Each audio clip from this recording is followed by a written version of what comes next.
Why, in a nation as developed and prosperous as the United States, does crime persist at such significant levels? That's the question we're trying to answer today. The land of the free, home of the brave, and yet beneath the shimmering surface, there's a conundrum that refuses to fade away. Yes, we're talking about the persistent issue of crime, a complex problem that has been gnawing at the heart of American society for decades. Now, don't get me wrong, this is not an exclusive problem to the United States, but its prevalence in a country known for its advancement and prosperity is indeed a paradox. Crime rates, while having seen some ups and downs over the years, remain a significant concern. And while we won't dive into the nitty-gritty of the numbers in this scene, it's important to note that the issue is far from being resolved. But why is that? Why does crime persist despite our best efforts to curb it? Well, that's the million-dollar question, isn't it? The answer, as you might expect, is no simple matter. It's a tangled web of socio-economic factors, systemic issues, and deeply ingrained societal norms. And it's exactly these complexities that we'll be exploring throughout this video. We'll delve into the root causes, the challenges that make tackling crime such a daunting task. And finally, we'll explore potential solutions that could, hopefully, lead us to a safer, more peaceful society. Because, you see, understanding these elements is not just about reducing crime rates. It's about creating a society where every individual can live without fear, where opportunities are not stifled by violence or lawlessness, and where prosperity is not overshadowed by criminality. So, join us on this journey of understanding and unraveling the crime conundrum in America. It's not going to be an easy ride, but it's certainly going to be an enlightening one. And remember, to truly address this issue, we must first understand the root causes of crime in America. So, what are the root causes of crime in America, you might ask? Well, we cannot ignore the socio-economic factors at play. Poverty and unemployment are significant contributors. When people struggle to meet basic needs or find gainful employment, they may resort to crime as a means of survival. But it's not just about economics.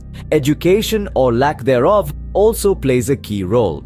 A lack of education often correlates with higher crime rates. Why? Because education provides opportunities for better jobs and a more stable income, reducing the likelihood of criminal activity. Now, let's shift our focus to family structures. Studies have shown that children from broken homes or families with a history of criminal behavior are more likely to engage in crime. This is often due to a lack of positive role models and guidance, leading to antisocial behavior and criminal tendencies. And we certainly can't overlook the impact of substance abuse. Drugs and alcohol can lead to impaired judgment, increasing the likelihood of criminal behavior. Furthermore, the illegal drug trade often leads to violent crime, as disputes over territory and profits turn deadly. However, it's important to note that these factors don't exist in isolation. They interplay with each other in complex and often compounding ways.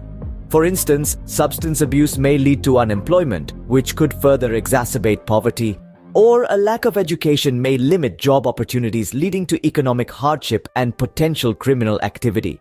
Indeed, crime is often the result of a complex web of factors, each contributing in its own unique way. It's a multifaceted issue that requires a comprehensive approach to address effectively, but simply identifying these root causes is not enough. We must also recognize the challenges that stand in the way of combating crime. Understanding these root causes is the first step, but it is equally important to recognize the challenges that stand in the way of combating crime. Let's delve into these challenges in the next scene. What are the challenges that complicate the fight against crime in America? A valid question, and one that requires us to dive into some complex issues that are often interlaced, creating a web that seems almost impossible to untangle. But let's try, shall we? First off, the prison system. It's a bitter irony that institutions designed to reduce crime often end up fostering it. Overcrowding, poor living conditions, and an emphasis on punishment over rehabilitation can create a cycle of reoffending, turning prisons into revolving doors rather than places of reform. Then there's the war on drugs. It's a battle that has been raging for decades, and yet the problem persists. Instead of reducing drug use and drug-related crime, this approach has often driven the trade underground, fueling a black market that thrives on violence and corruption. And let's not forget systemic racism. It's an uncomfortable reality, but one we cannot ignore. People of color are disproportionately represented in crime statistics, not because they're inherently more criminal, but because they're often unfairly targeted, marginalized, and trapped in cycles of poverty and crime. Finally, a lack of resources for crime prevention and rehabilitation programs is a significant hurdle. It's not enough to react to crime, we must proactively tackle its root causes. But this requires funding, resources, and a shift in mindset that, unfortunately, is often lacking. These are just a few of the challenges that complicate the fight against crime in America. They're complex, they're deep-rooted, and they're intertwined. But they're not indomitable. They call for a multifaceted approach that addresses not only the symptoms of crime, but also its underlying causes. These challenges may seem daunting, but they are not insurmountable. Let's explore potential solutions. How can we address the issue of crime in America? This question has puzzled criminologists, policymakers, and concerned citizens alike for decades, but it's not a dead end. There are potential solutions that could change the tide. One promising avenue to explore is investing in education. Studies have shown a strong correlation between educational attainment and lower crime rates. When people are equipped with the knowledge and skills they need to build successful lives, they are less likely to resort to criminal activities.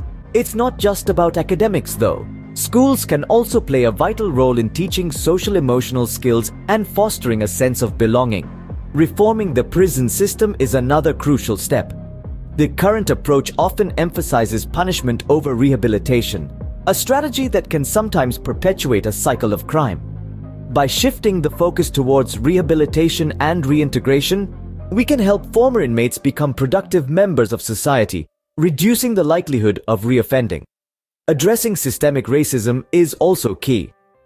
It's an uncomfortable truth, but racial disparities persist in every stage of the criminal justice system, from arrests to sentencing. By acknowledging and actively working to eliminate these disparities, we can make the system fairer and more just. Last, but certainly not least, we need to increase funding for crime prevention and rehabilitation programs. These programs can provide individuals with the resources they need to steer clear of crime, such as job training, mental health services, and substance abuse treatment. They can also support communities in creating safer, more supportive environments. It's important to remember, though, that there's no magic bullet. No single strategy will solve the crime problem overnight.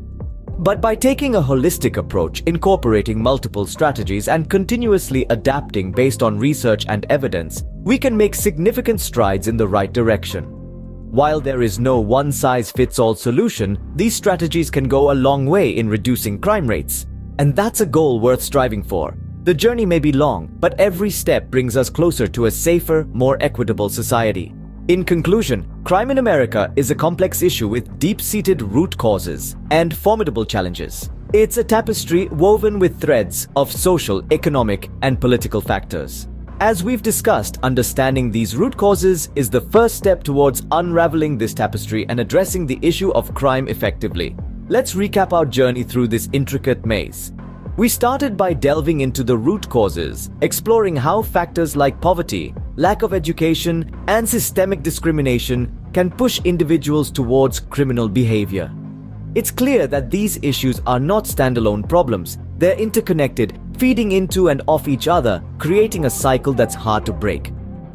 From there, we moved on to the challenges. We discussed how the existing criminal justice system, while designed to deter and punish crime, often falls short in addressing these root causes. Instead, it can inadvertently perpetuate the cycle of crime, particularly for those from disadvantaged backgrounds. The challenges extend beyond the system itself, seeping into societal attitudes and perceptions of crime and those who commit it. Next, we turned our attention to potential solutions. We've seen that addressing crime isn't as straightforward as locking up the bad guys. It requires a more nuanced approach, one that not only punishes crime but also addresses its root causes.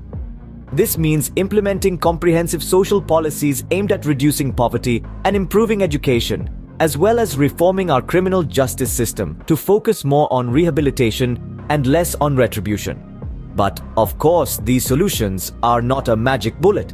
They require time, resources, and a collective commitment from all levels of society. It's a challenging path, but one that's necessary if we hope to see a meaningful reduction in crime rates. So as we wrap up our discussion, remember, the issue of crime in America is complex, multifaceted, and deeply ingrained. But it's not insurmountable. By understanding these aspects, we can foster a society that not only punishes crime but also works to prevent it from occurring in the first place.